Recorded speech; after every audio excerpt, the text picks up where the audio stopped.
guys! So today I will be doing swatches and a quick review of this new product na nakita ko online, mostly sa Instagram actually. It's a cheek and lip tint kasi for quite some time now, mas gusto ko yung cheek and lip tint because it gives that natural glow lang ba. And then kapag powder kasi, pag ginanon mo, diba, minsan na-wipe out na. And then for the lips naman, for the naturally flushed lang siya. So, it's an all-organic cosmetics. And it's the KJM All Natural Cosmetics Cheek and Lip Tint. So this is what it looks like. Actually, this is the new packaging. Itong, as you can see, this gold. I'm not really sure if you can see the gold and black thing. Ito yung luma. Ito yung dati. And this is the new packaging of the cheek and lip tints. So a lot of people on Instagram have been raving about this product. So it's like, try nga natin. Nakakatawa kasi before I got this, I bought a cheek and lip tint sa The Face Shop. Although favorite ko, one of my favorites din yun. And then, yun nga, then a few days after, I got this na. And I got all 10 shades. They have 10 shades. And I will be showing you guys swatches of all the tints, the cheek and lip tints of all the products. Hindi ko na siya ilalagay sa cheeks ko kasi ang hirap niyang murahin. Matagal siya. Actually, I already have one. Kung nakikita niyo medyo mapink-pink yung dito ko, I already have one on my cheeks. And it's one of their best sellers, which is Bittersweet Magenta. Yan. I have it on my cheeks right now. On my lips, I don't have anything on my lips except for a lip balm. Ayun. Kasi yung best friend ko, gumagamit na siya nito before. So, she suggested that I put lip balm before I apply this kasi medyo kapit-kapit talaga siya. Yun. So, I will be showing you guys all the 10 shades. So, they have 2 orangey shades and then 2 purplish and then mga 3 na nasa pink shade, and then Bewitched is dark shade siya, parang plum red ganon, and then the other 2 is more of on the dark red side. Okay, so let's start with the lighter ones. I hope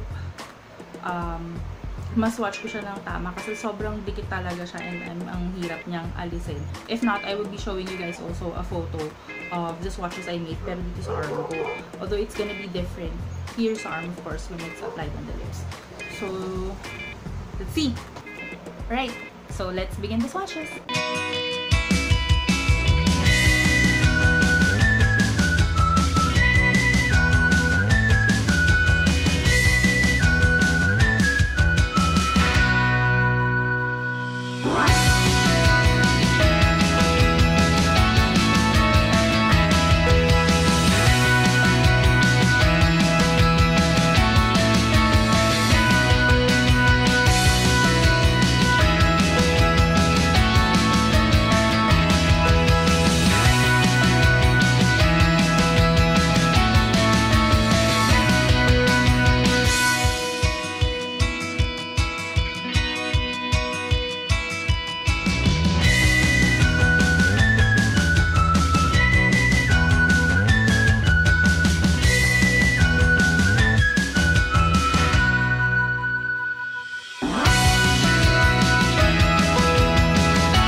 So, that's all the swatches of all the 10 shades. So, sobrang, actually, ang tagal kong ginawa ito dahil ang tagal matanggal. So, sobrang, as in long-lasting talaga siya sa lips. Na hindi mo siya basta-basta matatanggal. I tried a micellar water. Well, before I was trying micellar water, pero as the color builds up kasi pumapatong-patong yung color. So I was worrying nga na baka hindi nyo na makita yung true to color ng mga ano kasi medyo nagpatong-patong na yung tints. So I hope you guys still can see yung colors ng mga chicken lip tints. Hindi ko na sila in-apply sa cheeks ko as I've mentioned.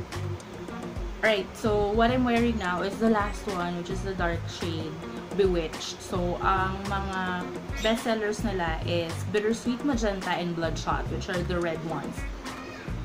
And, I just want you guys to see na this is like a roller type. And, roller type siya. So, this is Bloodshot. As you can see, it's so red, right? It's super red. Roller type siya, unlike any other chicken lip tint, such as like doe foot siya na isasawsaw mo and then you will apply it, isasawsaw mo, you put it on your cheeks. Hindi. But the good thing about this is sobrang easy siya i-apply. Especially dito sa cheeks, kapag ginanon mo siya, hindi siya yung tulad ng ibang mga tints na pag ginanon mo, parang nag-stack up na yung kulay, diba? Ito, i-apply mo siya. Ang trick ko is I apply it with a beauty blender sponge. Kasi kapit siya talaga sa kulay. Tingnan nyo naman. Kumakapit siya kasi kakamura ko. Kapit na kapit talaga siya. And if I apply it using my fingers, I tried applying this using my fingers sa lips, talagang hindi ko siya matanggal all day. Kaya, another trick that I'm using pag nag-a-apply ako sa lips, kasi medyo mo water-based siya, hindi siya, the consistency of this one is watery, ayan o. So, you've got to be careful when using this because if you apply it on your lips, makikita nyo talaga if sobra-sobra yung apply ninyo, magkakaroon kayo sa teeth. Right? So, if you guys, sorry sa aso. So, if you guys will apply this on your lips, you have to use, well, I personally use cotton swabs or a lip brush para hindi kumapit sa fingers ninyo, and then para mas even out ninyo yung application. Because it's actually a little bit hard to apply kasi nga para siyang roll-on. Ayan. Para siyang roll-on, so hindi nyo makukuha yung mga corners unless of course you're looking for that gradient thing na dab-dab lang ng onte para lang medyo konting flush lang yung ano nyo. And another thing is nag-chap kasi yung lips ko. So, it's been a few days, well, for months, madalas mag-chap yung lips ko. Probably kulang ako sa pag-inom ng tubig. Ano ba yun, bulol? So, ayun. So, nagsisink in siya or re-rest talaga siya dun sa mga patches sa lips niyo. So, you gotta be careful. If you want, you need to apply.